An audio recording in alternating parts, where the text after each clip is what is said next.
ఒక పూట చిన్న పిల్లాడు సాయి రోజు మొత్తం మొబైల్ చూస్తూ ఉండేవాడు. కార్టూన్లు, గేమ్సు, వీడియోసు అంతా మొబైల్లోనే. ఒకరోజు అమ్మ చెప్పింది, సాయి, మొబైల్ ఎక్కువగా చూస్తే కళ్ళకి నొప్పొస్తుంది, చదువు తగ్గుతుంది, ఆటలు కూడా మానేస్తావ్ బాబూ. సాయి వినకపోయాడు.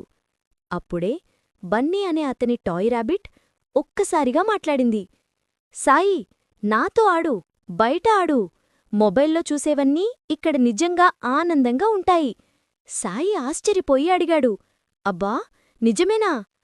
బన్నీ చెప్పింది, అవును, మొబైలంటే మంచిదే, కానీ కొంచెం మాత్రమే. మరి ఎక్కువైతే కళ్ళకి నష్టం, నిద్రపోక, చదువు తగ్గిపోతాయి. సాయికి అర్థమైంది. అతను మొబైల్ పక్కన పెట్టి బయటికి వెళ్ళి సంతోషంగా ఆడాడు. అమ్మ ఆనందపడింది.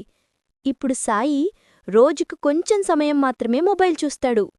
మిగతా సమయం ఆడుతాడు, నేర్చుకుంటాడు, నవ్వుతాడు. మొబైల్ మనకోసమే, మనం మొబైల్ కోసం